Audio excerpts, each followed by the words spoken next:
Hello दोस्तों, आप सभी का स्वागत है हमारी यूट्यूब चैनल एक कहानी पर। आज हम आपके लिए लेकर आए हैं एक नई कहानी, ससुराल वालों के तरकश का आखिरी तीर। पिछले 2 दिन से घर का माहौल बड़ा अजीब सा था। घर का कोई भी सदस्य राधा से ढंग से बात भी नहीं कर रहा था। उनके अनुसार राधा ने बहुत बड़ी गलती की थी, पर राधा भी झुकने को तैयार नहीं थी और ना ही उसके माथे पर कोई शिकन थी। इसलिए वह भी किसी के आगे होकर बात नहीं कर रही थी। जो उसका फ़र्ज़ था वो निभाती जा रही थी और चुपचाप अपने कामों में लगी रहती थी। पर जब सबने देखा कि राधा झुकने को तैयार ही नहीं है और ना ही इस बार उसके माथे पर कोई शिकन नज़र आ रही है, तो सुबह सुबह उसके पिता को कॉल कर दिया। कॉल करने के बाद उसके पति नमन के चेहरे पर बड़ी सी कुटिल मुस्कान आ गई। राधा को देखकर सब ऐसे मुस्कुराए जैसे कोई बहुत बड़ी जंग जीत ली हो। राधा ने चुपचाप अपना काम किया और अपने स्कूल के लिए रवाना हो गई। पर चलिए पहले मिलते हैं राधा से। राधा के परिवार में सास राखी जी, पति नमन, देवर पवन और एक 5 वर्षीय बेटा अंश है। राधा शादी से पहले भी स्कूल में पढ़ाया करती थी और अंश के 3 साल होते ही दोबारा नौकरी पर लग गई थी। नौकरी का एक्सपीरियंस था, इस कारण थोड़ी ढंग की नौकरी मिल गई। वैसे भी जितना संभव हो सके उसे इस घर के माहौल से दूर रहना ही अच्छा लगता था। उसके ससुराल वाले बड़े रूढ़िवादी सोच के लोग थे।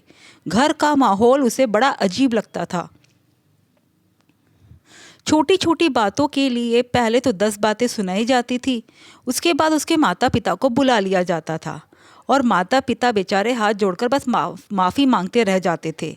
साथ ही साथ राधा को अपने खर्चों के लिए भी नमन का मोहताज अब नहीं रहना पड़ता। नहीं तो पहले पैसे देने से पहले 10 बातें सुना दिया जाता था। कई बार तो ज़रूरत का सामान भी लाकर नहीं दिया जाता था उसे। इसलिए दोबारा जॉब ज्वाइन कर ली। हालांकि उस समय भी हंगामा तो बहुत हुआ था, क्योंकि घर में कोई भी उसके नौकरी करने के पक्ष में नहीं था। पर राधा अड़िग रही। तब भी उसके माता पिता को बुला लिया गया था। उसके पिता ने खुद को शांत रखते हुए बड़ी मुश्किल से ससुराल वालों को समझाया था। चलिए अब चलते असल मुद्दे पर। दरअसल अभी 2 दिन पहले ही नमन और उसके घर वालों को पता चला है कि राधा ने अपनी सैलरी से एक नया मोबाइल फ़ोन खरीद लिया है, वो भी ऑनलाइन। तब से घर में हंगामा चल रहा है।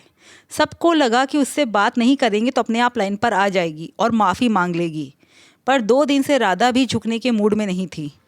इसलिए आज उसके पिता को फ़ोन कर दिया गया, जिसका राधा को बिल्कुल भी पता नहीं था। आज स्कूल से राधा घर पहुंची तो सामने अपने माता पिता को बैठा देखकर राधा के पैर ठिठक गए। समझते देर नहीं लगी कि जीत ना सके तो उसके मायके वालों को बुला लिया। आखिर ससुराल वालों के तरकश में यही तो आखिरी तीर होता है। बहू के माता पिता को बुला लो तो अपने आप लाइन पर आ जाएगी। बेटा, ये लोग क्या कह रहे हैं? तुम आजकल अपनी मनमर्जी करने लगी हो। देखिए समधी जी, आपकी बेटी सास को तो छोड़िए, अपने पति तक से ज़बान लड़ाती है।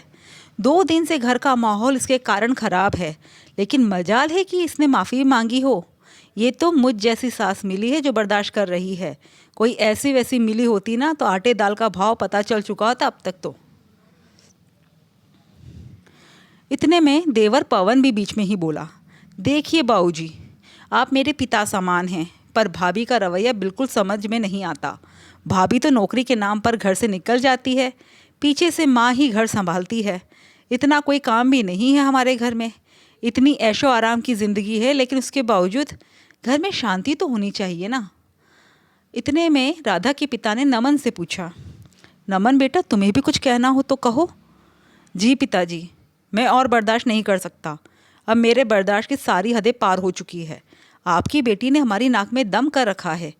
मेरे पूरे घर का माहौल बिगाड़ कर रख रखा है। आखिर किस चीज़ की कमी है इसे जो जब मन मर्जी करती रहती है?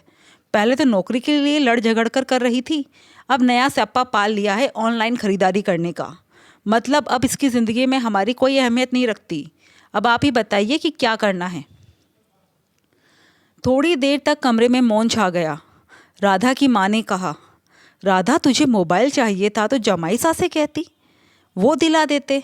इस तरह घर की बहू का अपनी मनमर्जी करना ये तो गलत है ना। राधा की माँ की बात सुनकर सब लोग बड़े के चेहरे पर मुस्कान सी आ गई। हाँ माँ, पिछले 5 महीने से कह ही तो रही हूँ कि मुझे मोबाइल की ज़रूरत है, मोबाइल दिला दो, पर यह है कि दिला ही नहीं रहे थे। मेरे पास जो पुराना फ़ोन है वो कीपैड है, और वो भी आपने और पापा ने ही दिलाया था। स्कूल में मैं कब तक दूसरों से फ़ोन मांग मांग कर काम चलाऊं, इसलिए ऑनलाइन फ़ोन मंगा लिया। देखा कैसे पट पट जवाब दे रही है। यह कहना क्या चाहती है कि हम इसे कुछ दिलाते नहीं हैं। हो सकता है कि नमन के पास पैसों की समस्या हो, पर इसे क्या, इसे तो मन मर्जी करने से मतलब है। माफ़ करना समधन जी, आप यह बात तो मत ही कीजिए तो बेहतर है। अब की बार राधा के पिता ने कहा, मैं अपनी बच्ची को अच्छी तरह से जानता हूँ। इसने नौकरी भी मजबूरी में ज्वाइन की थी, क्योंकि आप लोग उसे खर्चा तक नहीं देते थे। एक एक पैसे के लिए मजबूर कर रखा था आपने। पिछली बार मैंने कीपैड इसलिए दिलवाया था ताकि इसे अपने माता पिता से बात करनी हो तो कम से कम इसके पास फ़ोन तो हो, नहीं तो आप तो बात भी नहीं करवाती थी। अजी आप क्या कह रहे हैं? आप भूल रहे हैं कि आप राधा के ससुराल में हैं। राधा की माँ ने टोका। मुझे अच्छे से पता है कि मैं कहाँ हूँ, और क्यों नहीं पता होगा। ये लोग छोटी छोटी बातों पर तो मुझे बुला लेते हैं। इनकी तरकश का यही तो आखिरी तीर होता है।